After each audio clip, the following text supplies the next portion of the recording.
slicing the pie, there's very little left. I always say, the Quaker said, right, it's me and thee, and I'm not certain of thee. So that's where we're left, right? You'll see an amazing concept in halacha. The Rebbe brings it a number of times. He said, you can't say that all the Klal Yisrael doesn't know how to do the mitzvah, and that we're the only ones that know how. So in the 1870s, in the 1880s, there was a great Hasidic rebbe by the name of Gershon Henoch Leiner. He was the radziner rebbe, and Rabbi Leiner devoted a decade of his life, if not more, to discovering the snail from whose blood the dye for techeles could be made. Now, techeles had not been known in the Jewish world since about the 5th century. So we're talking that there's 1,400 years where there's no techeles. But he was determined to revive techeles. And he spent a great deal of money and a great deal of time. He spent years in Italy by the Adriatic Sea and also by the Mediterranean Sea looking for this snail. One of the fascinating stories. I wrote an article about it once in the wine press about the techeles. So this snail, he found a snail, which he said met all of the criteria as described in the Talmud. And he extracted blood from the snail, and he sent it to a laboratory in Europe, in Germany, to manufacture a dye from it. The laboratory technicians there, unbeknownst to the great rabbi, added a substance called Prussian blue to it, which made the substance dye the wool blue. And he promoted this as techeles. And he offered it throughout the Jewish world. So I'll come back in a minute and tell you the end of the story with the techeles. I think it's a fascinating story. But anyway, so he met a great deal of opposition because whenever anybody has a new idea, a new innovation, so you can expect that to be opposed. That's not negative, that's just reality. So a lot of people opposed it. We have in our family archives a letter that he wrote to my wife's grandfather, Rabbi Avram Hoffenberg, who was a Rav in Vashki. He wrote him a tshuva in halacha, and then he put a P.S. on the bottom. He said, if you'll send me 50 kopikas, I'll send you a pair of techeles tzitzis.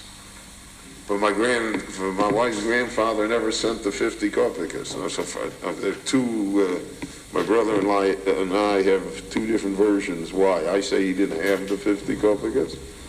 And he said that he wasn't going to buy techeles because what kind of techeles, right? So he attempted to enlist the Netziv of Volozhin in the techeles cause.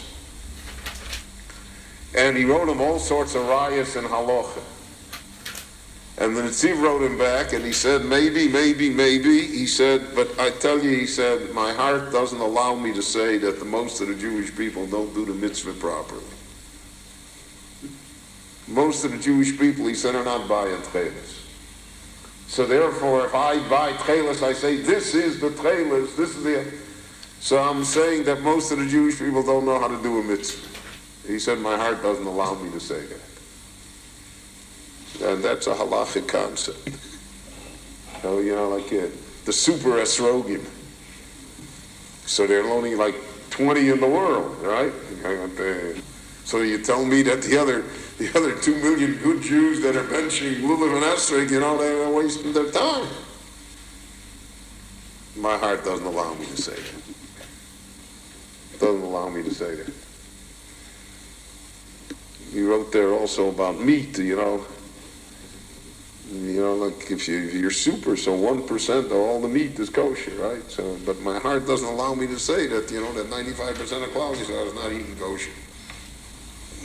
So Can't cut it off like that. So he wanted to see what the brothers would say. So the brothers said, no, we're going to redeem Binyamin's Agar. These ours. We're with you. And that's why at that moment, that's what he said. That's what he looked for. Just to finish the story of techeles, which is a fascinating story. So the radziner rebbe promoted techeles, and all radziner chassidim, even till today, wear techeles. And their techeles is like a deep blue because it's this Prussian blue. We don't know the exact color of techeles. The Gemara says techeles dome layam, techeles dome rakia, techeles dome rakia, rakia dome layam. You know, it's sky blue, whatever that is. In 1915, Rav Herzog Zecher Tzar Bavrocha wrote a PhD thesis for Cambridge on the snail of techeles. And his original thesis was to prove that the Radziner Rebbe was right, and that this is the techeles. However, in the research, he discovered that the Radziner Rebbe, this fraudulent test was perpetrated against the Rebbe, and that it's the addition of if you add this ingredient Prussian blue to anything, it'll dye it blue. And therefore, he said that's not the techeles.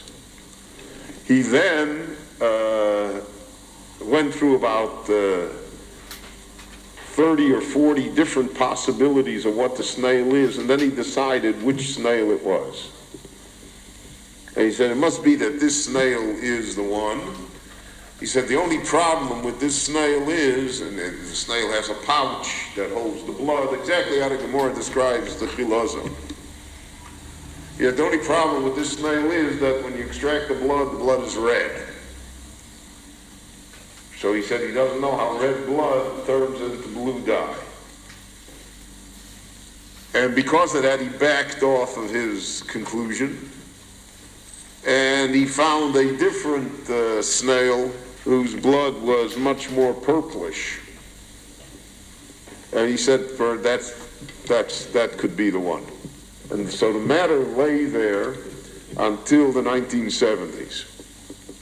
In the 1970s, the archaeologists in Lebanon and the Middle East, see, one thing great about archaeologists is they're not disturbed by anything else that's going on around them. So in the middle of the Lebanese Civil War, and where tens of thousands of people are being slaughtered and Beirut is being blown up, they discovered outside the city of Tyre a dye factory, a techeles dye factory from the 4th or the 3rd century. They discovered over 600,000 cracked little shells of snails, all in one place, and then they discovered pots for boiling, all sorts of things. So when they discovered that, so the Israelis jumped in, and they found out they were able to identify which snail these shells came from. And the snail turned out to be the snail that Rav Herzog said, the second snail, not the radziners, and not the one that he said at the end with the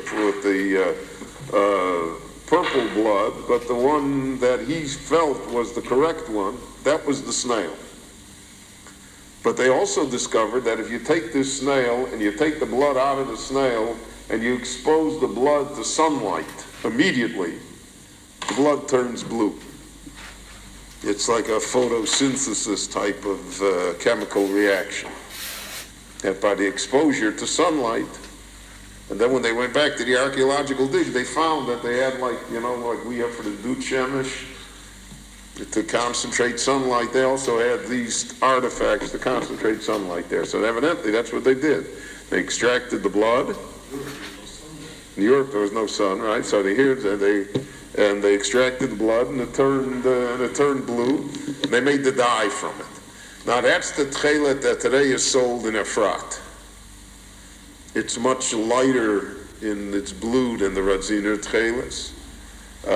It looks looks like the, Jerusalem sky on a clear summer day, which is not often without the haze, but you can, it's that light, beautiful blue, and that's the techeles that's sold today. And that techeles is very, very popular. In fact, if you want to buy it, I think it's a number of months wait till they'll fill your order. And I think it takes 60 of these snail to make one pair of tzitzit. I think that's the number that was told to me. In fact, someone told me the way to remember it is that it's batul b'shishim. If you remember, that 60 is the number. So again, so now again, the techeles is alive, right? And we're pretty much sure that that's the techeles.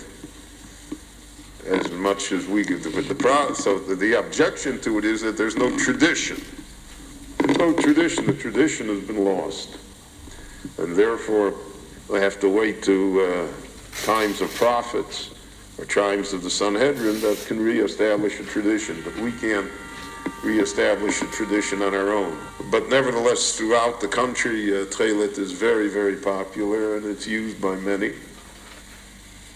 But the argument is that, most of the Jewish people can't be wrong.